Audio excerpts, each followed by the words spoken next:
Hi there, this is Jeff here again, ex-Jehovah's Witness.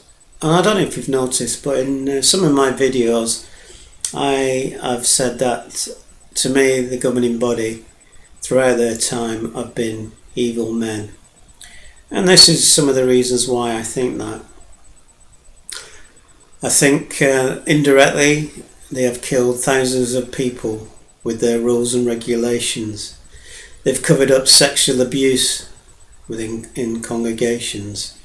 They have ruined people's lives, wrecked families and marriages. They are liars. They are not inspired and they know it. They have taken time and money from people. They are the evil men of the Watchtower and Tract Society. And if there is a God out there, then I hope the judgment is harsh.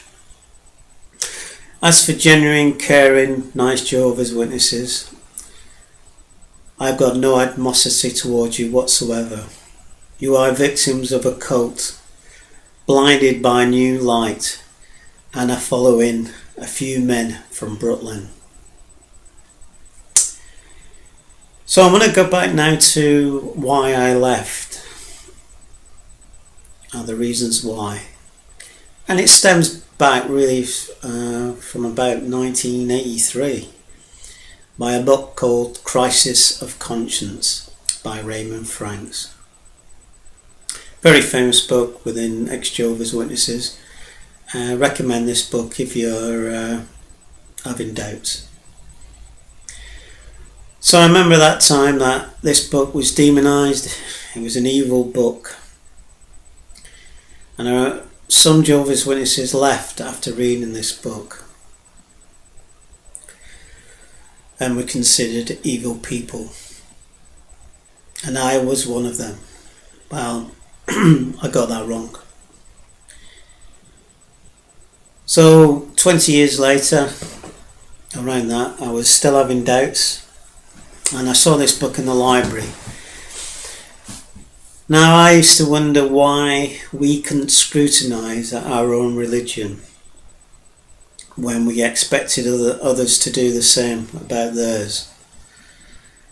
So I got this book from the library with great trepidation because I thought God would strike me down. Tremendous guilt because I thought I was going against God. But having read this book, it confirmed my doubts. Then decided to do more research online and read more books.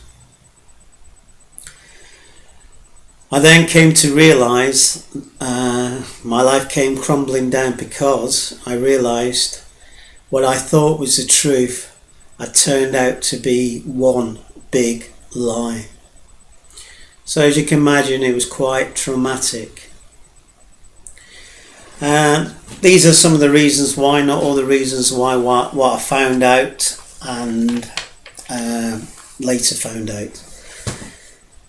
Now 1914 was a big deal to me. You can't preach for 80 odd years and say the generation of 1914 would see Armageddon and not come true.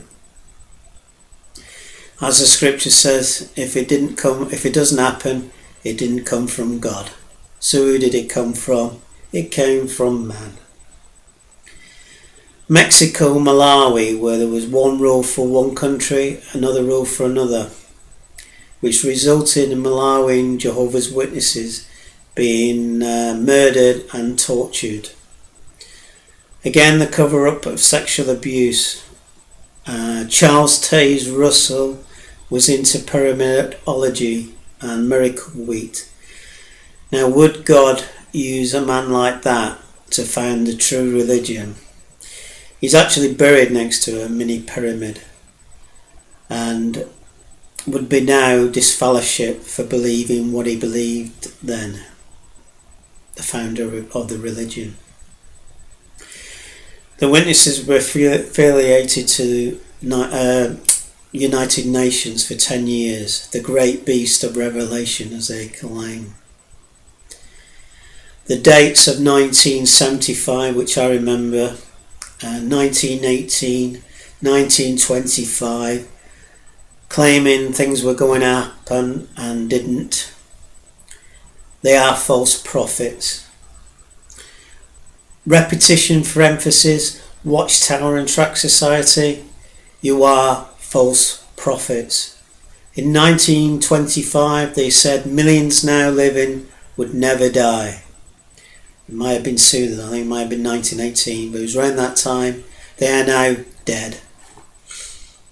So, like I said, as you can imagine, it was very traumatic. Finding out what was thought was truth was no longer truth. This religion for me has been mentally very tough. My self-esteem and confidence has taken a battering. There's lots of other things that had affected me with this religion, and it's taken a long time to free my mind. But eventually my mind is getting freer, and well, it's more or less free now. And I would strongly urge any Jehovah's Witnesses who are having doubts, get out. Don't waste any more time in this cult. To people that are looking, do research. Don't go in my opinion. If I've put one person off from watching this video, then that's great for me. That's payback. So that is my right to reply to the Watchtower and Tract Society. So all I gotta say is, keep on rocking, keep freeing your mind, and enjoy your life. Thank you.